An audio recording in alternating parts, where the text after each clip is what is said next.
Here's a short recap of every NBA playoff series where a team came back from a 3-1 deficit.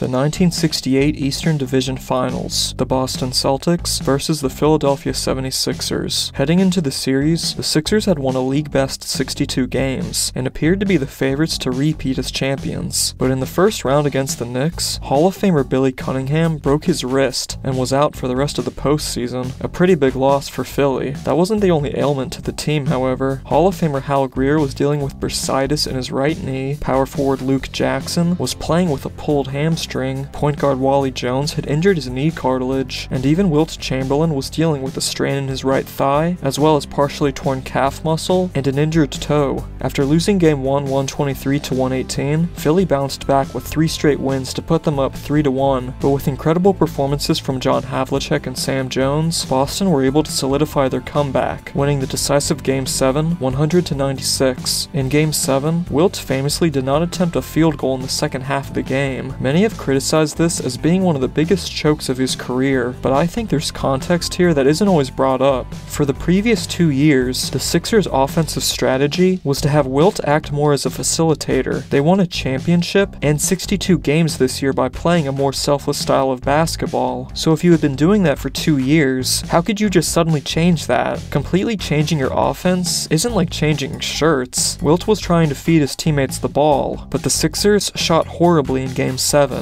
Greer went 8 for 25, and both Chet Walker and Wally Jones went 8 for 22. I know in the end winning is all that really matters, but considering the injuries, I don't think this choke is quite as bad as some people make it out to be.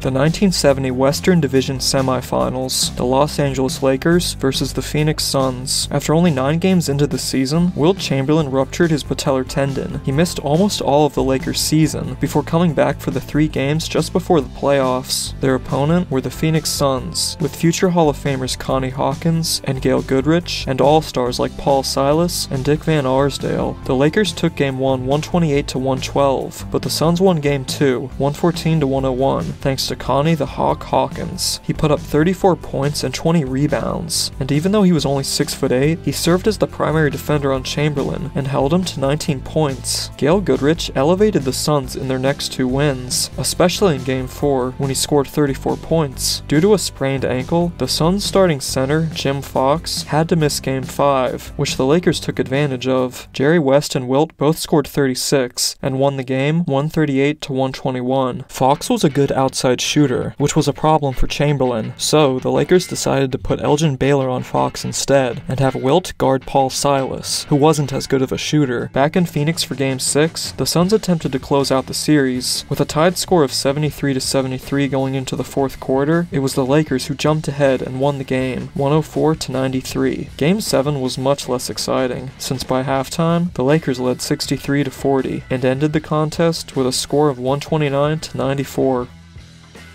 The 1979 Eastern Conference Finals, the Washington Bullets versus the San Antonio Spurs. After winning the 1978 championship, Elvin Hayes, Wes Unseld, Bobby Dandridge, and the Bullets decided to run it back the next year. Their East Finals opponent were the San Antonio Spurs, led by George the Iceman Gervin, Larry Keenan, and James Silas. 34 points from Gervin and 21 boards from Keenan in Game 1 earned San Antonio a 118-97 victory. The Bullets evened up the series with a 115-95 Game 2 win, and although Unseld dominated the boards the next 2 games, Gervin's incredible scoring ability netted the Spurs a 3-1 lead. He led all players in scoring in Game 5 as well, but the Bullets squeaked out a 107-103 victory. In Game 6, the Spurs had the chance to win the series at home, but Gervin shot 9 for 23 from the field, his worst night of the series. The Iceman bounced back quickly for the 7th game, however, dropping 42 points at the Capitol Center. Things looked really bad for the Bullets after the Spurs pulled ahead to a 10-point lead in the 4th, but Bobby Dandridge and Greg Ballard refused to let the game slip away. With a tied score of 105-105, Dandridge hit a baseline jumper over 3 Spurs to put the Bullets ahead with 8 seconds left. The Spurs got the ball to James Silas, who went in for the drive, but Elvin Hayes delivered a block that won the Bullets the series.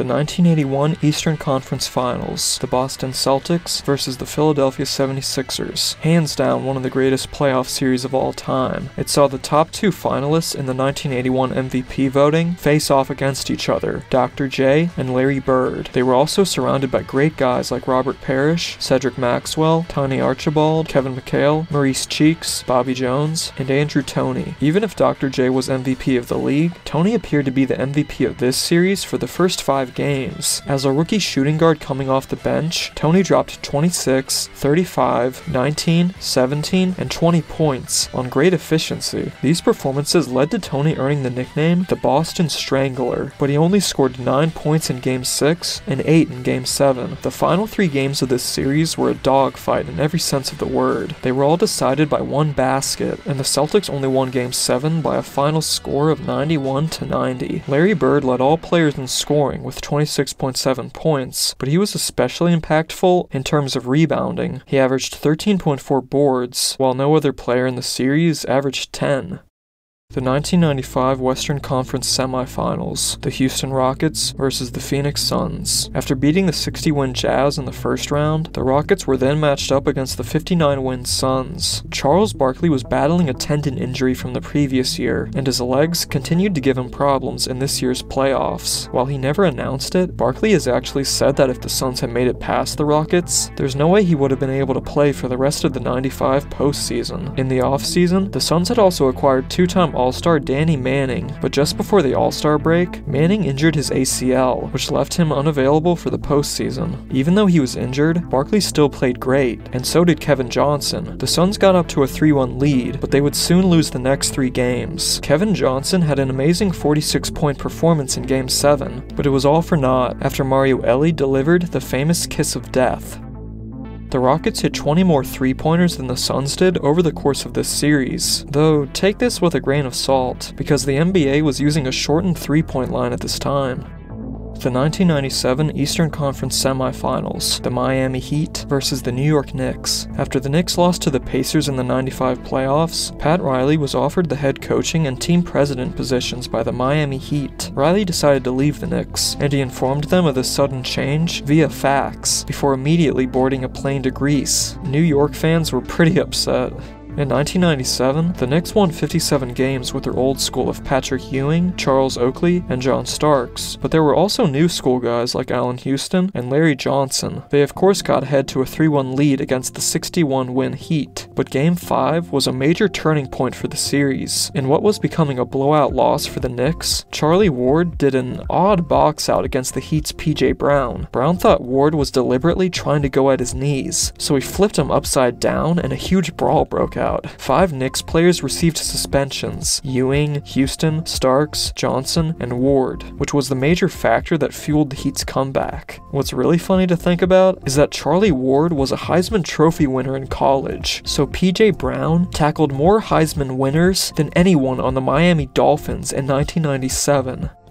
The 2003 Eastern Conference First Round. The 8th-seeded Magic were going up against the 1-seeded Pistons. McGrady came out of the gate swinging with 2 40-point games to start the series. After winning Game 4, McGrady had a now infamous post-game interview where he said, "It feels good to get in the second round." The Magic proceeded to lose Game 5 67-98, Game 6 88-103, and Game 7 93-108. Chauncey Billups was especially huge for the Pistons in their comeback, but also, they did a much better job at shooting and protecting the basketball than the Magic did.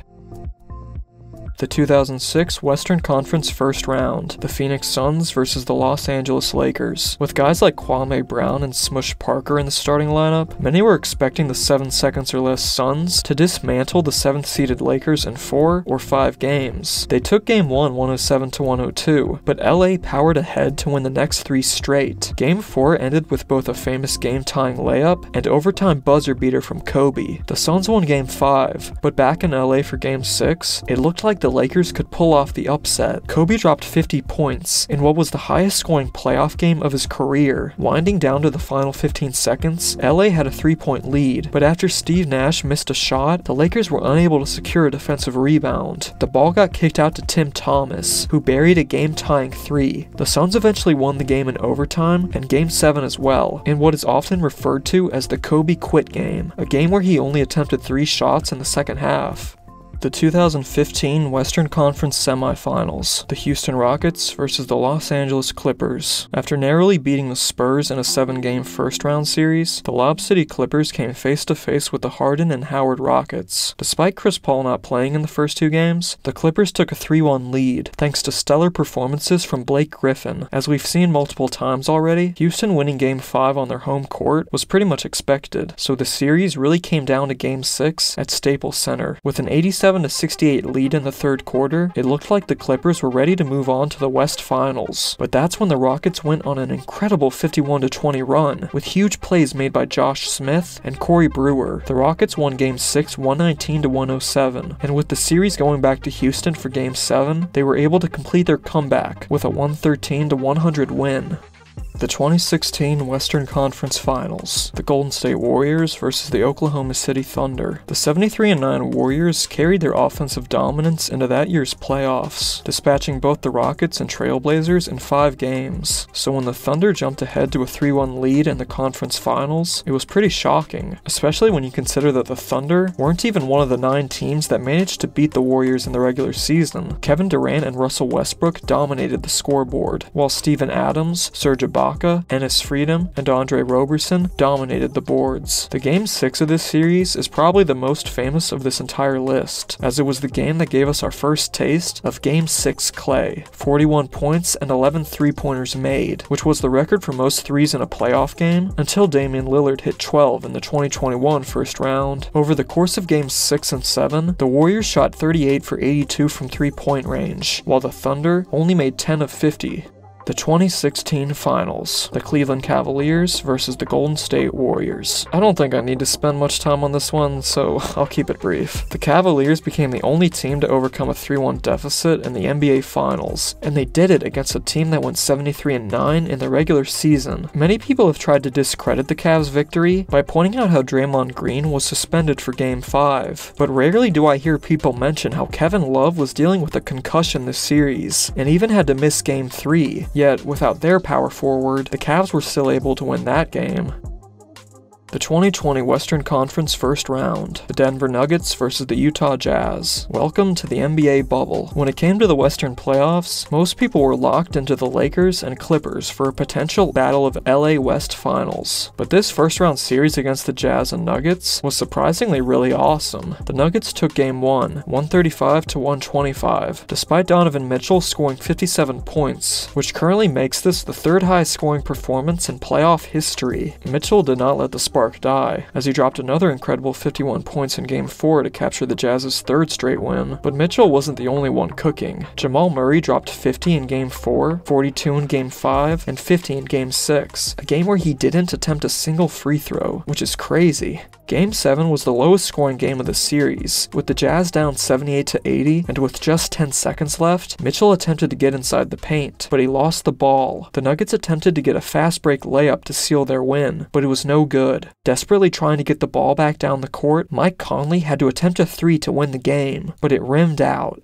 An absolutely insane ending. And as of this video, the last 3-1 comeback was in the 2020 Western Conference Semifinals, the Denver Nuggets versus the Los Angeles Clippers, the only time a team overcame back-to-back deficits in the same postseason. Personally, I think the Clippers were so locked on the idea of getting to face the Lakers in the West Finals that they seemed to forget about the Nuggets that were in the way. At this point, we all knew Nikola Jokic was good, but he still had this sort of stigma as a fat boy who couldn't do anything on defense. This series was very big for his career, as the Joker led all players in rebounds and blocks, and the Nuggets were also aided by big contributions from Gary Harris and Paul Millsap. Many blame the Clippers' downfall on a lack of chemistry and load management, which is a valid point. Denver beat LA 104-89 in Game 7, a game where Kawhi Leonard went 6 for 22 from the field, and Paul George went 4 for 16.